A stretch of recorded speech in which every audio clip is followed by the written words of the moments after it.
Vous savez la différence qu'il y a entre moi et l'essentiel de vos politiciens. Je ne dépends de personne. Voilà pourquoi je me sens toujours libre. De personne. Oyebi bien que nga sara testament chaque jour. Oyebi. Parce que dites-moi, net oza toujours le bas. Na weko bima bakanginga, ba weko bomanga. C'est clair, non? Bino ndelo kwa bolinga vie mingi ndebo banga osa testament. Na opesa nos conseils. Osa la testament et vous avez bien pour battre otikala, baza na moins de problèmes. Mes enfants savent, d'ailleurs écoute bazar. Certains. Mes enfants savent que la vie que je mène, le combat que je mène, tout peut arriver à n'importe quel moment. Vous savez pourquoi nous perdons la guerre? Parce que nous sommes gérés par des détourneurs. Nous sommes gérés par des détourneurs. Comment sommes-nous devenus incapables de faire face au M23 qui était défait en 2013? Et au-delà de tout, si vous nous reprochez le fait de n'avoir pas condamné la résurgence du M23, mais pourquoi soutenez-vous alors ceux qui ont donné le moyen au M23 de ressurgir? Vous comprenez que les traîtres ne sont pas de ce côté, les traîtres sont de l'autre côté. Et c'est Félix Tshisekedi, il est au traître. Merci. Non, il les rejoint de la même manière Félix Tshisekedi avait rejoint Kagame. C'est pas une émission, s'il vous plaît. Voilà. Un point de la même manière, il a rejoint Kagame, il a embrassé, ils ont chanté pour lui, Yona Nobuya Kagame, ils ont donné 30 vaches à la famille de l'ancien ministre en charge des Affaires étrangères du Rwanda. Ils ont donné le moyen au M23 de ressurgir. Si je dois condamner, je condamne celui qui est responsable. Ce gouvernement ne vaut absolument rien. Tant qu'on ne va pas respecter la norme de gouvernance, tant que le détournement de fonds est conçu par la personne qui devait défendre la Constitution, ne comptez pas sur moi. Je préfère rester, si je le suis, je préfère rester pauvre. Ma génération, ou les générations qui viennent après moi, ne sont pas condamnées à vivre la misère. Que ce n'est pas normal qu'on nous amène de faux procès alors qu'en réalité les vrais coupables sont ailleurs. Les fonctionnaires qui sont sous-payés apprennent qu'il y a des détournements de fonds publics. Peut-être que vous serez surpris d'apprendre qu'à un certain moment, au niveau de la présidence, il y avait un budget. Les dépenses liées à la présidence de la République ont dépassé 657 millions de dollars au cours d'une seule année. Et si vous faites une moyenne, vous allez vous rendre compte que la présidence à elle seule arrive à consommer 2 millions de dollars par jour en termes de fonctionnement. Ici, nous ne parlons même pas de la rémunération, en termes de fonctionnement. Et donc, vous comprenez que le pays a effectivement été mal géré et cela résulte de la seule volonté de M. Félix Tshisekedi. Et donc, vous comprenez que M. Félix Tshisekedi n'avait pas l'intention d'aider la République. Il avait plutôt le souci de créer les conditions d'enrichissement illicite de ses copains, copines. Et aujourd'hui, nous tous nous sentons le poids de la fonctionnalité de ces institutions politiques. Moko ya ba député ya Walikale o wa pebengami na kombo ya Willy Misheki alobi ministre ya infrastructure a 500 millions de dollars. Sikoyo lobi eti Congo wanati. Lolenge ndini baza kopesa ministre ya infrastructure wana ya mbongo pona kosala banzela. Balobi ba pesa ka plus de 2 milliards de dollars na ministre ya infrastructure. Ba infrastructure ezaka ya nzela te. Ba bâtiment nyonso wana ezaka ba infrastructure. Soki ba pesa ka 2 milliards de dollars à peu près. Combien y a tiaka na nzela? Na ebite ndenge ni Kinshasa ko koma propre soki ba miyibi ba l'équipe biso na courage. Mbongo nyonso esengelaki tosala misala pona mboka oyo. Mbongo nyonso ebonga tosala misala na mboka oyo pour que to créer emploi. Tosala ke Kinshasa koma propre. Tosala ke mboka etambola malamu bayibisi biso bayiba. Toyoki awa makambo ya Zando frappe. Makambo ya mbongo ya nzela bauti ko poser à 2 milliards de dollars par an frappe. Wana kutu ba député, je cite ici mon Kulutu comment Willy Misheki à la motion dans l'Assemblée provinciale, dans l'Assemblée nationale. Balobi, le ministre il y a infrastructure ne peut pas être touché parce qu'il appartient à la sainte famille. Donc lui doit être protégé. Les fonds publics sont en train d'être détournés. Quand le mensonge prend l'ascenseur, la vérité prend l'escalier. On a promis, on va donner les jeeps aux députés. Il y aura des jeeps.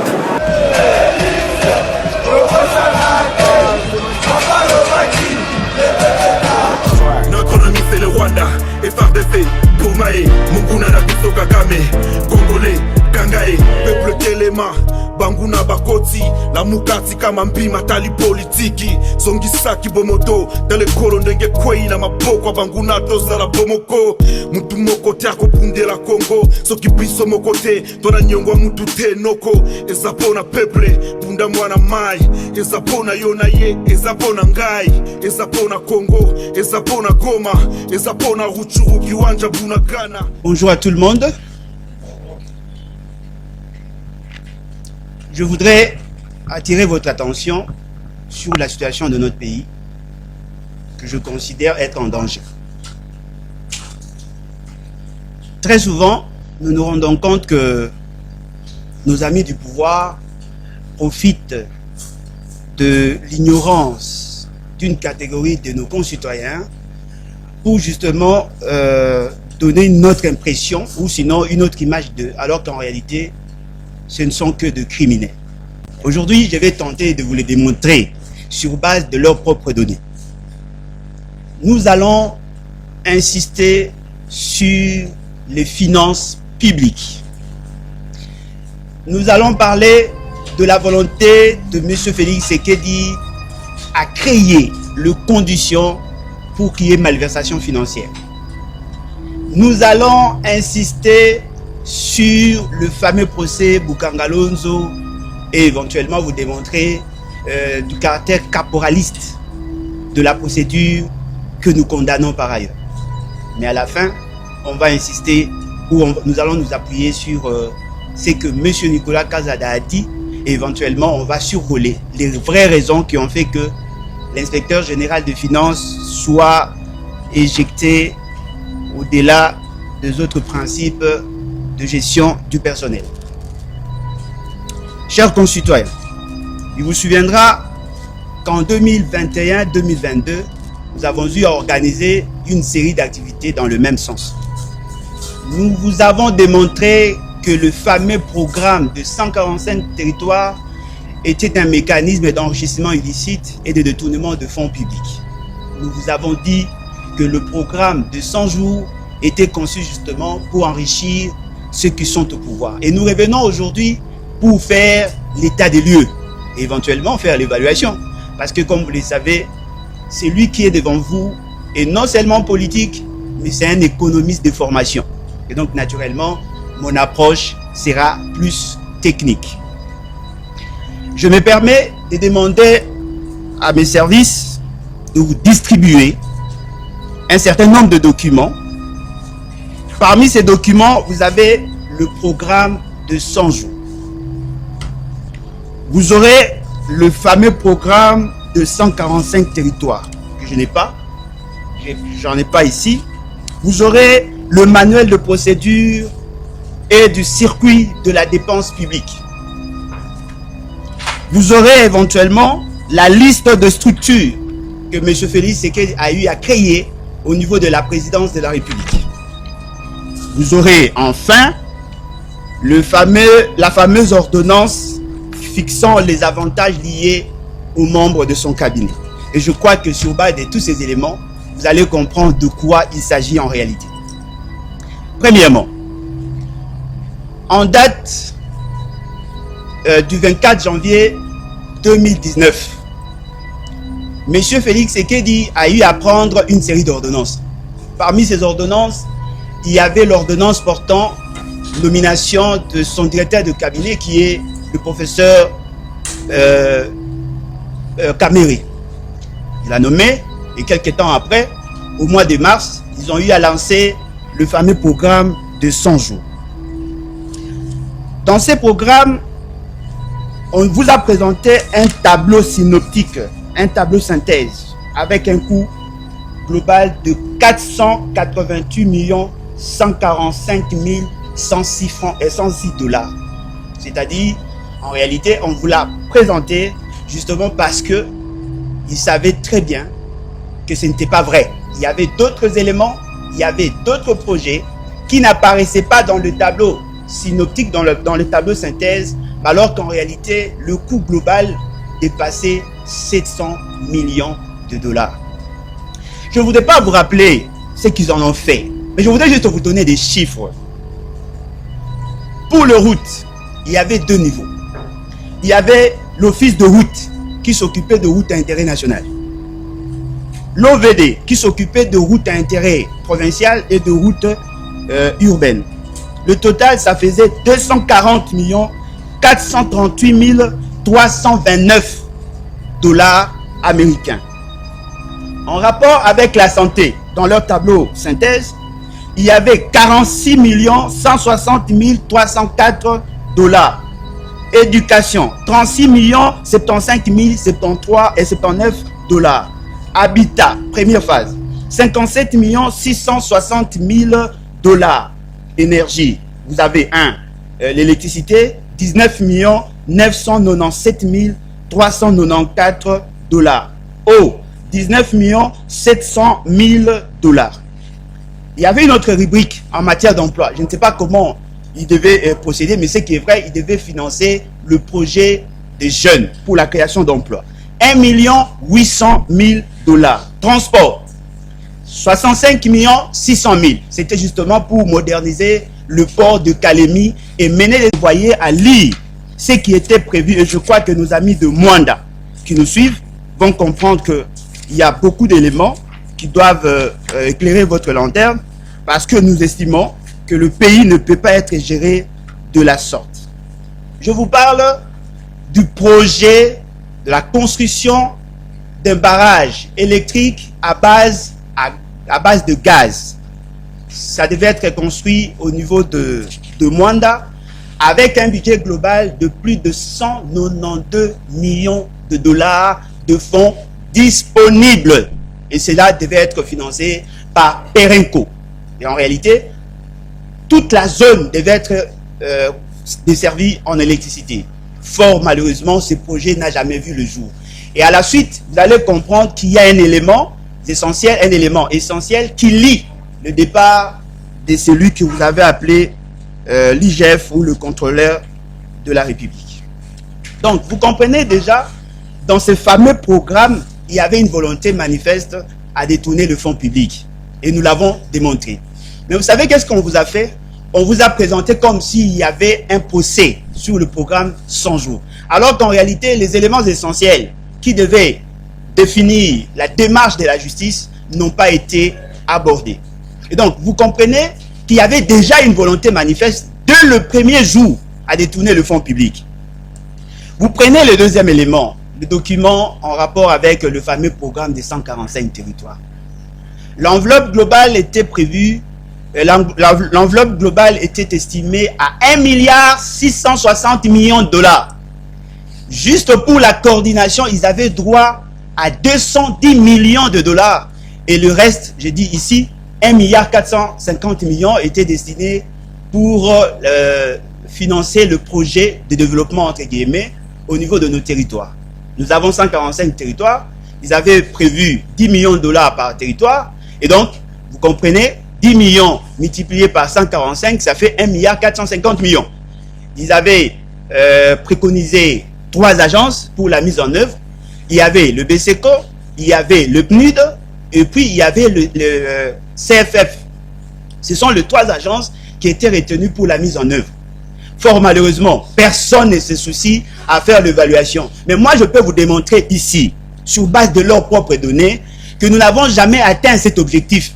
C'est-à-dire qu'il fallait construire des infrastructures de base, notamment les écoles, les hôpitaux, réhabiliter certaines routes des dessertes agricoles, soutenir les agriculteurs pour justement arriver, n'est-ce pas, à relancer l'économie à ces niveaux. Nous avons considéré que ces décisions étaient irréfléchies et inconstitutionnelles, d'autant plus que la Constitution ne leur avait pas conféré le pouvoir. Mais si vous regardez dans la charpente institutionnelle, où l'organe qui était censé de mettre en place, de veiller sur la mise en œuvre, vous allez vous rendre compte que M. Félix Sekete y figure. Parce qu'il y avait plusieurs niveaux de décision, et lui, il était dans la coordination politique avec le gouverneur. Et fort malheureusement, cela n'a pas été fait. Et la personne qui devait veiller sur la mise en application, c'était la ministre en charge du plan. Et à l'époque, c'était la dame qui est aujourd'hui Premier ministre. Et donc, vous comprenez dans ces tableaux, vous comprenez directement qu'il y a beaucoup de ramifications.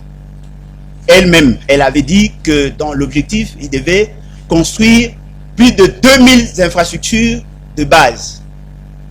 Et dans la même émission, elle a dit que c'était pratiquement dans les 500 qui représente pratiquement 25%. C'est-à-dire qu'il y a eu 25% de taux d'exécution. Mais je peux vous certifier ici, dans la plupart des cas, ces projets-là n'ont pas abouti. Nous avons des éléments sur Maïndombe, sur l'Équateur, sur plusieurs autres provinces. Ils n'ont pas su atteindre cet objectif parce que justement, il y a eu un problème de mégestion. Ils n'ont pas respecté la procédure. Donc, vous comprenez qu'il y a une volonté manifeste à détourner le fonds public. Nous avons un autre élément. C'est en rapport avec la création de structures parallèles.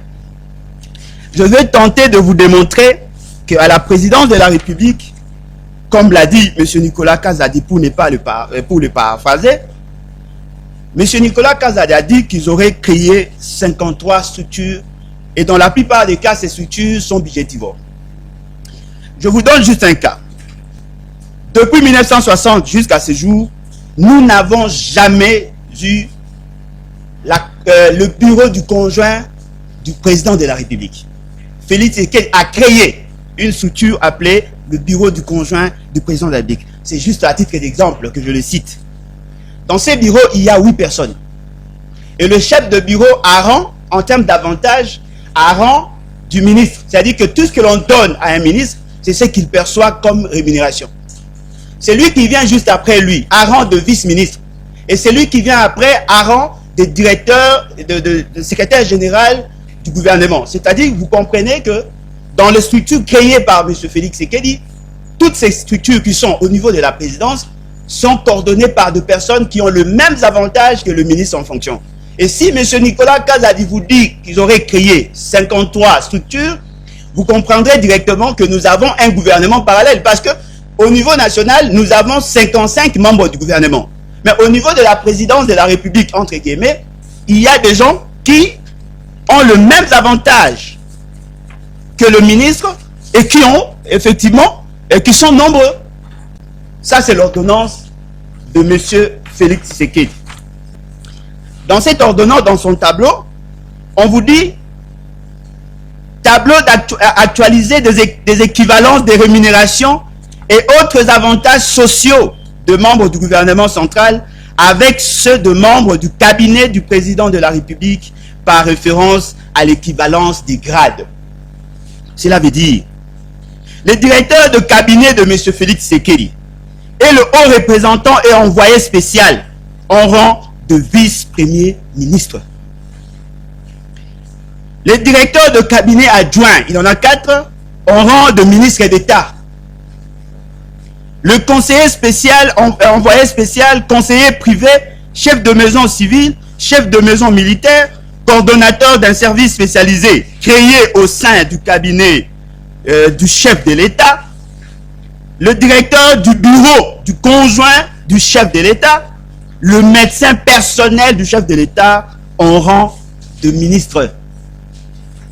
Le conseiller principal, assistant principal du directeur de cabinet, le représentant du président de la République auprès de la francophonie, le chef du service du protocole, directeur de la communication présidentielle, directeur de la presse présidentielle, ambassadeur itinérant, coordonnateur adjoint d'un service spécialisé créé au sein du cabinet, coordonnateur de sécurité interne, représentant personnel, intendant, directeur adjoint du bureau du conjoint du chef de l'État, assistant personnel, assistant financier du président de la République, assistant logistique du président de la République, chargé de mission, coordonnateur administratif, secrétaire particulier, secrétaire général auprès du président de la République, porte-parole,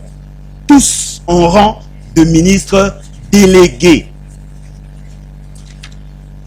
Conseiller, secrétaire administratif, trésorier général, chef de service adjoint du protocole, directeur adjoint de la communication présidentielle, directeur adjoint de la presse présidentielle, porte-parole adjoint, secrétaire administratif du chef de l'État, chargé des relations publiques du chef de l'État, assistant du directeur de cabinet et du directeur de cabinet adjoint, tous en rang de vice-ministre. Officier d'ordonnance, chef des éléments de la garde rapprochée, chef de la communication, tous en rang de secrétaire général adjoint du gouvernement. Secrétaire particulier du directeur de cabinet, du directeur de cabinet adjoint, du conseiller principal, en rang de directeur de cabinet du ministre. Chargé de mission du directeur de cabinet adjoint et du conseiller principal et le chargé d'études, tous en rang de directeurs de cabinet. Je crois que vous avez bien compris. C'est-à-dire que au niveau de la présidence, il y a des gens qui ont pratiquement le même rang que le membre du gouvernement. Et au regard des données que nous avons, la présidence à elle seule, en 2023, d'après l'ODEP, avait pratiquement 1148 personnels. Ce qui sous-entend quoi? L'essentiel du budget est consommé par le personnel à la présidence. Je crois que si nous sommes suffisamment sérieux, nous devons comprendre directement qu'il y avait une volonté manifeste à créer les conditions de malversation financière. Et donc, vous comprenez que M. Félix Tshisekedi n'avait pas l'intention d'aider la République. Il avait plutôt le souci de créer les conditions d'enrichissement illicite de ses copains, copines. Et aujourd'hui, nous tous nous sentons le poids de la fonctionnalité de ces institutions politiques. Peut-être que vous serez surpris d'apprendre qu'à un certain moment, au niveau de la présidence, il y avait un budget. Les dépenses liées à la présidence de la République ont dépassé 657 millions de dollars au cours d'une seule année. Et si vous faites une moyenne, vous allez vous rendre compte que la présidence à elle seule arrive à consommer 2 millions de dollars par jour en termes de fonctionnement. Ici, nous ne parlons même pas de la rémunération, en termes de fonctionnement. Et donc, vous comprenez que le pays a effectivement été mal géré et cela résulte de la seule volonté de M. Félix Tshisekedi. Je voudrais donner certains autres éléments en rapport avec les autres aspects de finances publiques. En règle générale, pour que l'on arrive à initier le projet ou à mettre en œuvre le projet, il y a des séquences, il y a des phases. La première des choses, le projet ne doit pas être conçu par le gouvernement en tant que tel. Ce n'est pas au niveau du gouvernement que l'on doit dégager le besoin. Les besoins sont manifestés par les entités inférieures, c'est-à-dire les provinces, les divisions. Ce sont les divisions qui conçoivent, n'est-ce pas, le projet au regard d'un besoin. Et c'est souvent de ces besoins que l'on conçoit le projet. On conçoit le projet, on envoie au niveau du sommet, parce que justement, l'essentiel des projets sont conçus dans le cadre de la concentration du pouvoir. En règle générale, certains projets devaient être conçus au niveau de province parce que ça relève de leurs compétences. Nous sommes dans le régionalisme constitutionnel, dont le maître mot reste la décentralisation. Fort malheureusement, ils se sont accaparés de tout le pouvoir. Voilà pourquoi ils ont initié le programme 100 jours. Parce qu'en réalité, le programme 100 jours, l'essentiel des éléments, devait revenir de la compétence de province. Ils se sont accaparés de ces compétences, justement parce qu'ils voulaient créer une opportunité pour détourner le fonds. De la même manière, nous vous avons dit que le 145 territoires, l'essentiel des éléments de ces projets ou de ces programmes relevait de la compétence de province. Le fait seulement que nous ayons mis en exergue cette réalité, ils ont tenté d'incorporer dans les organes, le gouverneur, les administrateurs du territoire, juste pour la supervision, mais partout passer l'argent, c'est à leur niveau que tout se faisait. Vous voyez, la première instance, la coordination politique, deuxième instance, coordination stratégique avec le Premier ministre ainsi que le ministre sectoriel. Vous avez la coordination opérationnelle avec la ministre en charge du plan et certains autres ministres sectoriels. Et il y avait d'autres structures parce qu'il y avait 5 niveaux. Et les administrateurs du territoire se retrouvaient à la fin C'était juste pour constater qu'il y a effectivement un projet qui est exécuté. Ce que nous avons compris, l'essentiel de ces projets, dans la passation de marché, on n'a pas respecté la procédure. Parce que justement, ils savent que si vous respectez la procédure, il va falloir veiller sur la qualité des entreprises qui auraient bénéficié de la confiance de l'État. Parce qu'en règle générale, on fait l'appel d'offres. Et cela permet, n'est-ce pas, aux entreprises qui ont la capacité de répondre aux exigences techniques et financières de ces projets, de donner des éléments. Et parmi ces éléments, il y a notamment l'expérience. Et dans cette expérience, il y a aussi la capacité financière à financer la première phase qui, généralement, ne dépasse pas 30%. Et donc, vous comprenez que dans ces contextes, si on respecte la passation de marché, on va se rassurer sur la qualité des entreprises qui devaient en réalité mettre en œuvre les dits projets. Ils n'ont pas respecté ça. Ils ont fait ces projets de gré à gré, ils ont passé les marchés de gré à gré, et naturellement, il n'avait que eux qui avaient la capacité de se rassurer de la qualité de ces entreprises. Deuxième élément, et c'est ce qui doit nous intéresser. Nos amis du pouvoir n'ont jamais respecté dans tout ce qu'ils ont fait la procédure sur le décaissement de fonds publics.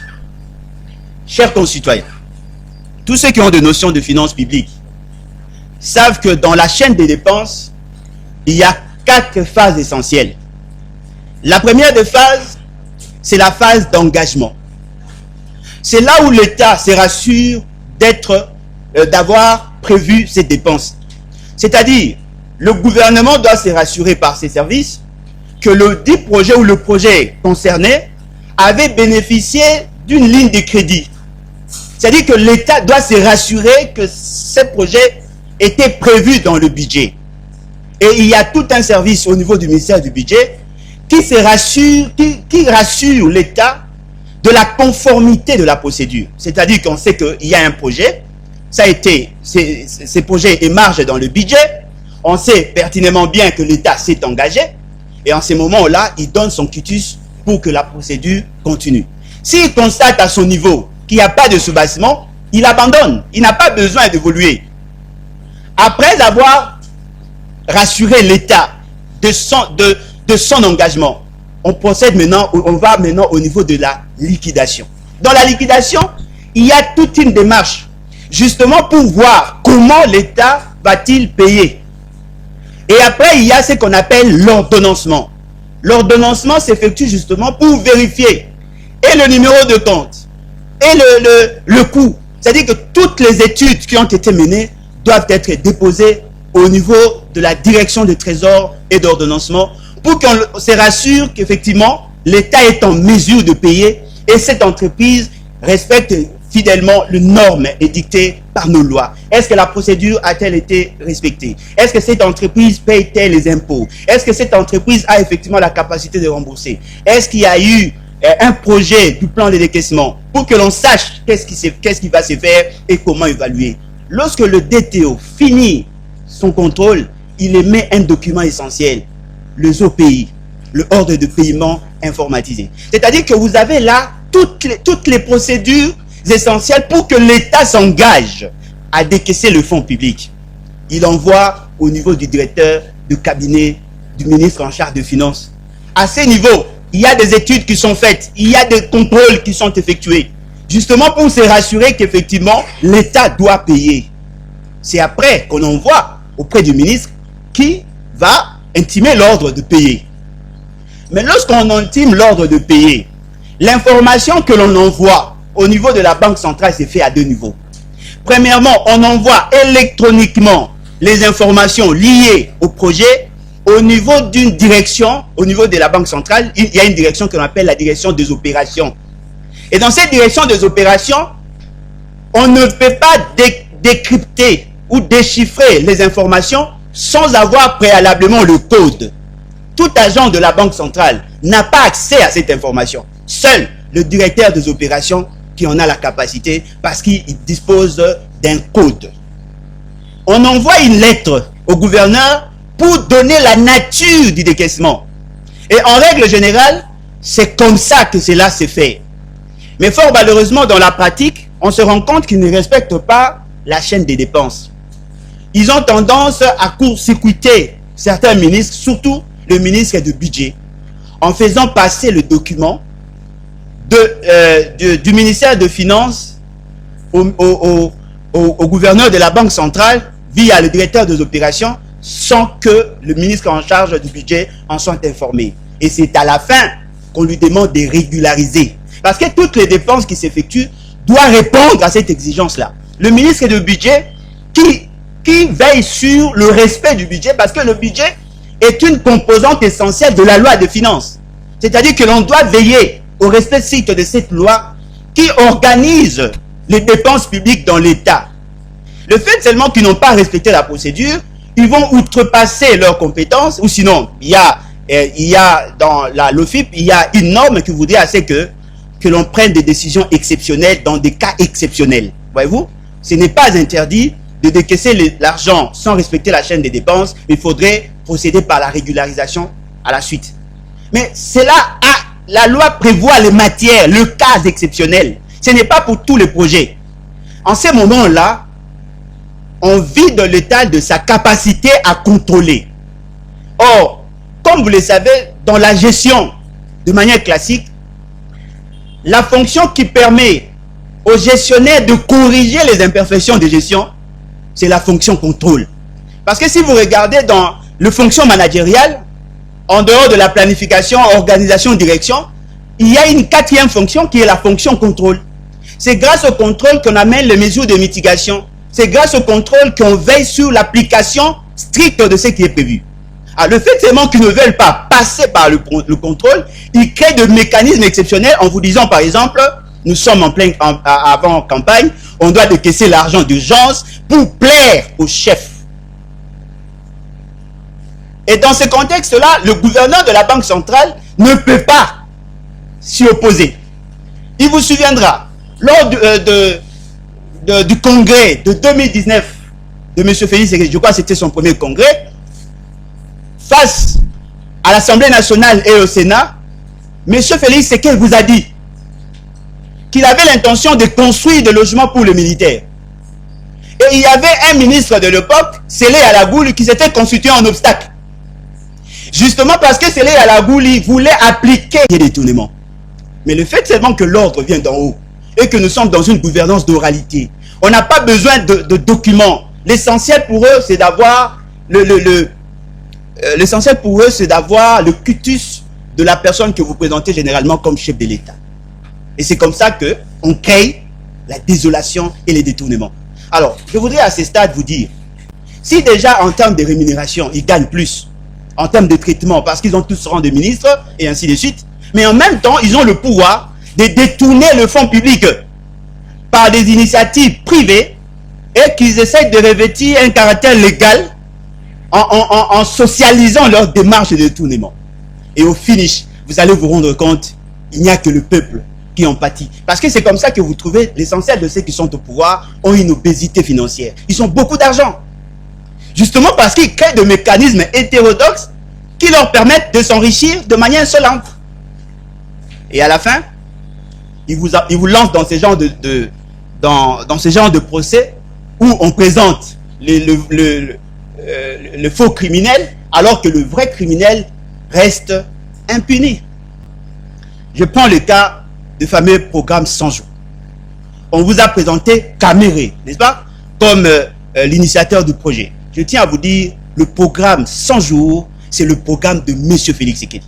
C'est lui qui l'a présenté à l'IMT, c'est lui qui a eu à évaluer à 3 niveaux, c'est lui qui a intimé l'ordre de l'exécution, c'est lui qui a transféré le pouvoir d'agir à tous ceux qui sont intervenus. Et donc, vous comprenez au finish que c'est lui qui devait en réalité porter la responsabilité. On a jugé Caméré, il a été condamné à la première instance de 20 ans, il a interjeté appel pour être condamné cette fois-là à 13 ans, et la Cour de cassation a tout cassé. Fort malheureusement, il a cassé et la procédure et les finances publiques, parce que jusque-là, personne n'a recouvré l'argent.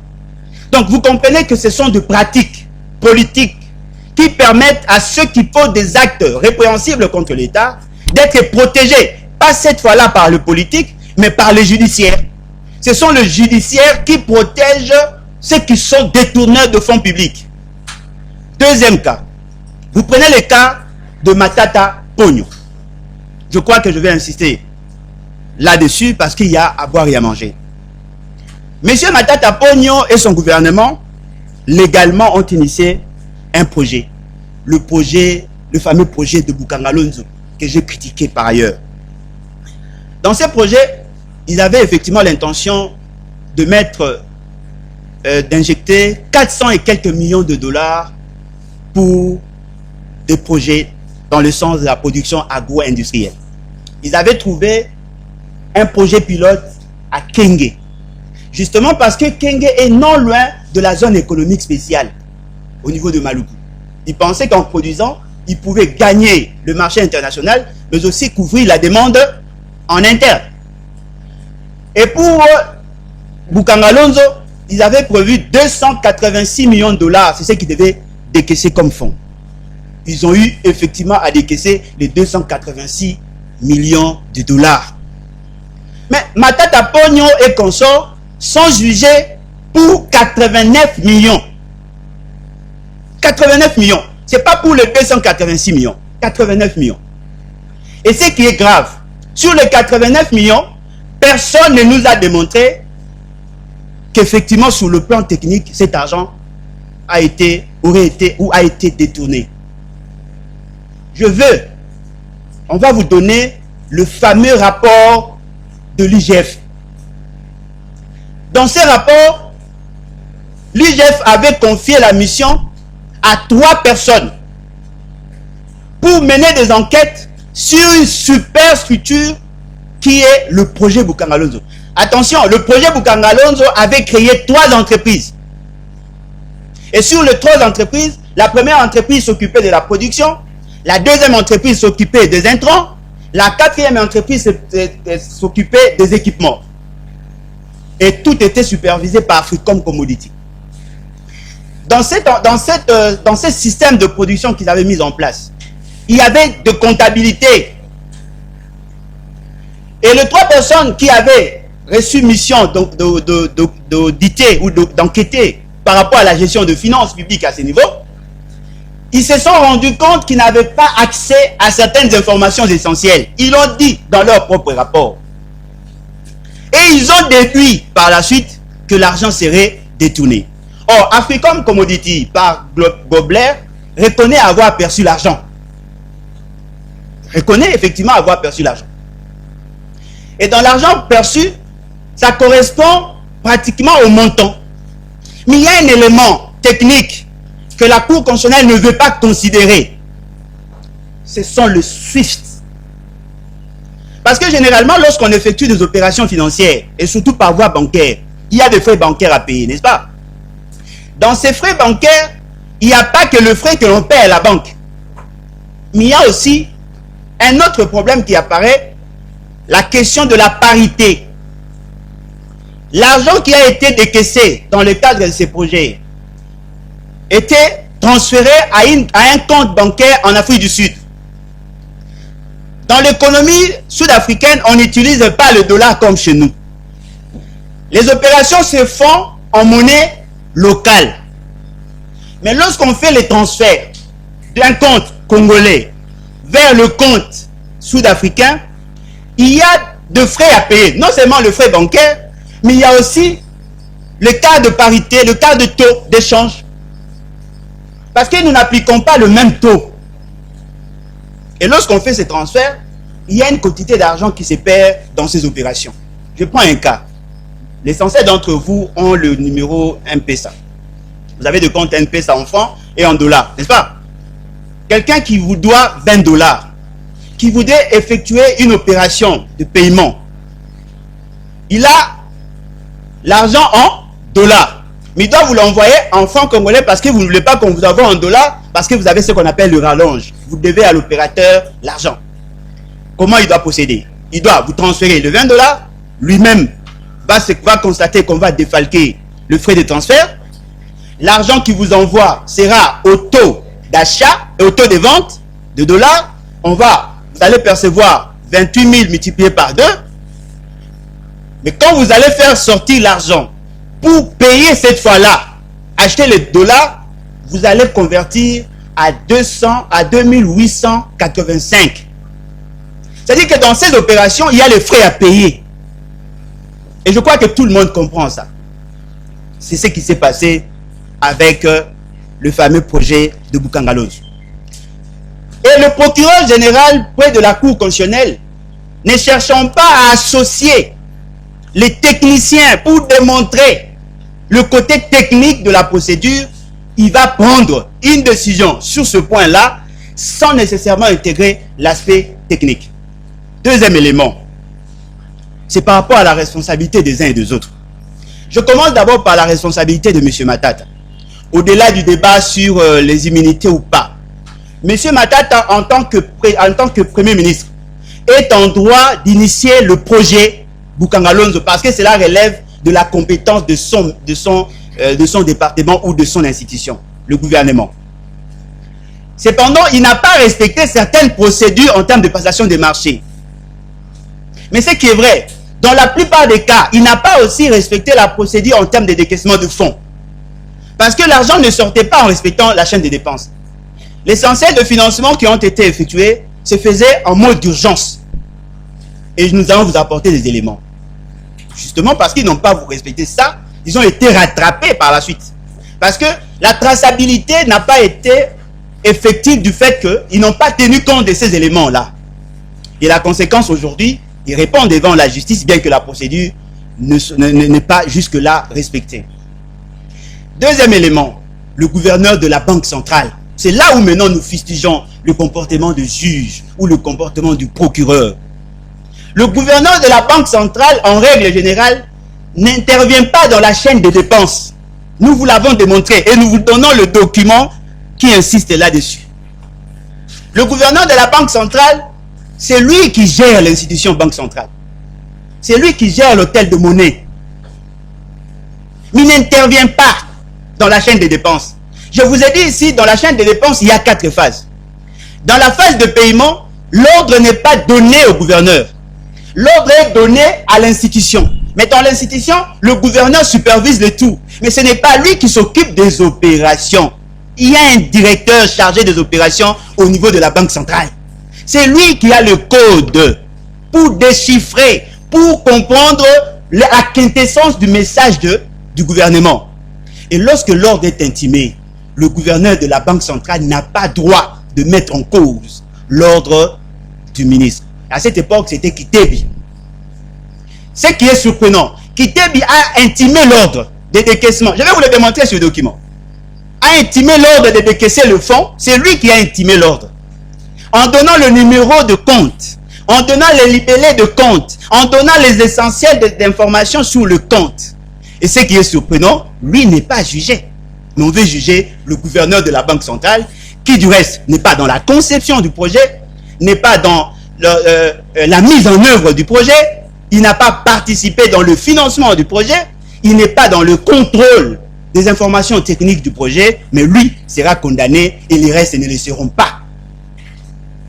On dédouane Kitebi et on veut responsabiliser le gouverneur de la Banque centrale. On dédouane le ministre de l'Agriculture, on dédouane le ministre de l'Industrie de l'époque, on dédouane le ministre de l'Énergie qui ont palpé le projet et on veut condamner le gouverneur de la Banque centrale. Et vous allez trouver dans le document qu'on va vous distribuer que Kitebi intimait l'ordre. Intimait l'ordre. Mais lui n'est responsable de rien. Et vous comprenez pourquoi? Parce que justement, il a accepté d'intégrer l'union sacrée. C'est-à-dire, l'union sacrée aujourd'hui, c'est une sorte de blanchisserie. Tous ceux qui ont détourné le fonds public, tous ceux qui ont participé dans la mégestion de finances publiques, tous ceux qui ont créé la malversation financière, tous sont protégés. C'est-à-dire qu'aujourd'hui, la justice n'est pas au service de la vérité. La justice est au service du pouvoir. Et donc, naturellement, vous trouverez d'un côté, on arrête, de l'autre côté, on n'arrête pas.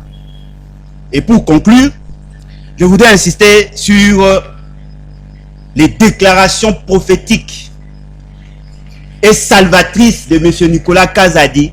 Et je vais conclure par la démarche de M. Alinguet.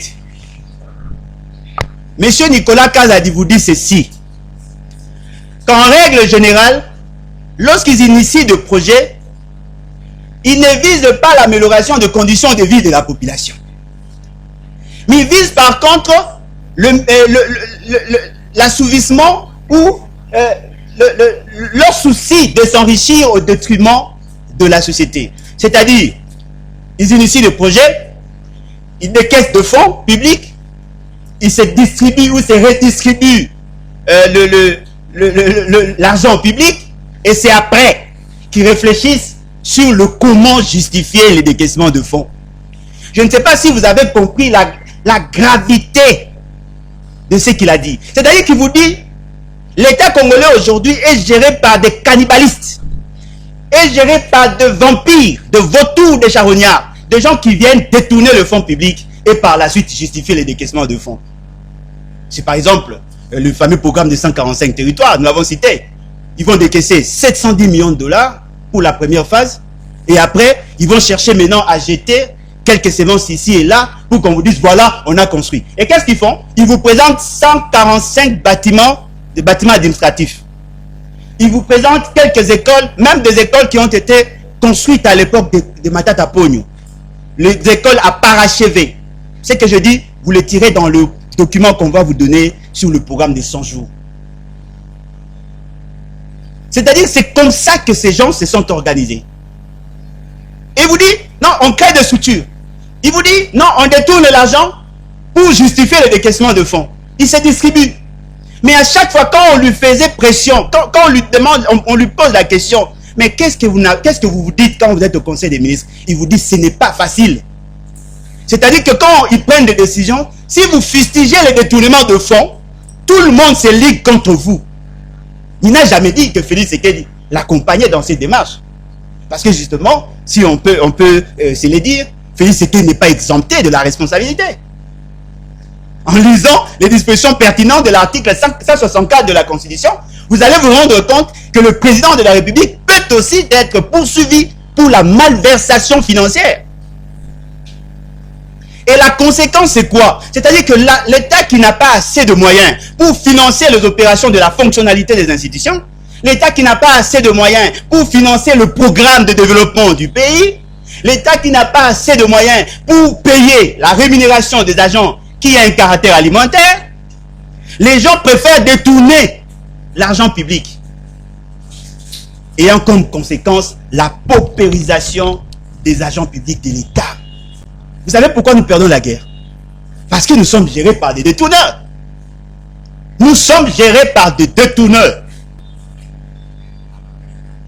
Voilà pourquoi nous disons, il vous revient à vous, journalistes, de dire la vérité au peuple.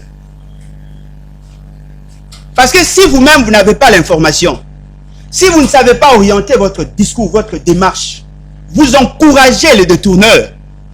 Nicolas Kazadi a dit qu'il y a Alinguet paye l'argent aux gens pour communiquer en sa faveur.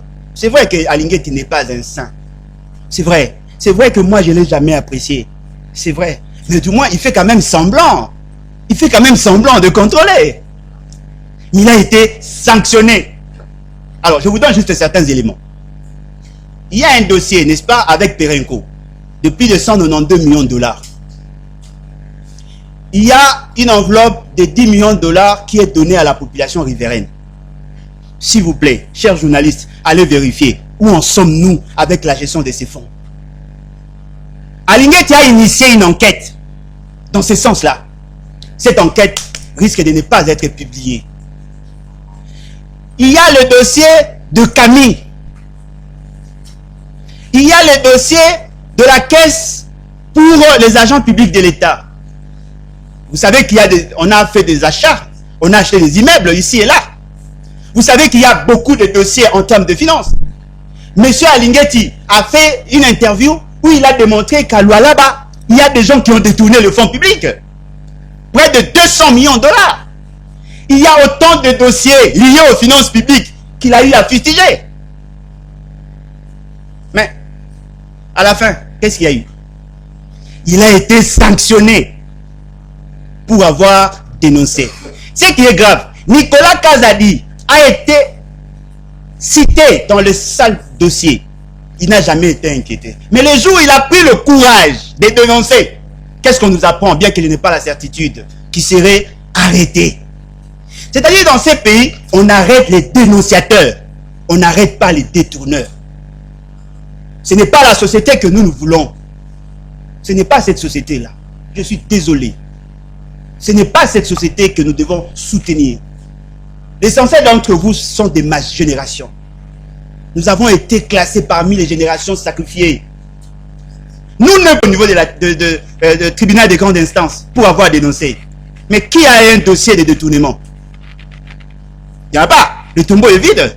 C'est-à-dire qu'ici, on érige en crime la dénonciation et on encourage le détournement. Si vous êtes détourneur près de la maman ou de l'autre XY, là on vous protège. Mais si vous dénoncez contre l'ami ou le cousin de la maman ou du papa, en ce moment-là, on va vous hisser au niveau de patriote. Alors, je vous demande de dire non au détournement, oui au développement et à la rationalité de la gestion de finances publiques. J'ai dit et je vous remercie.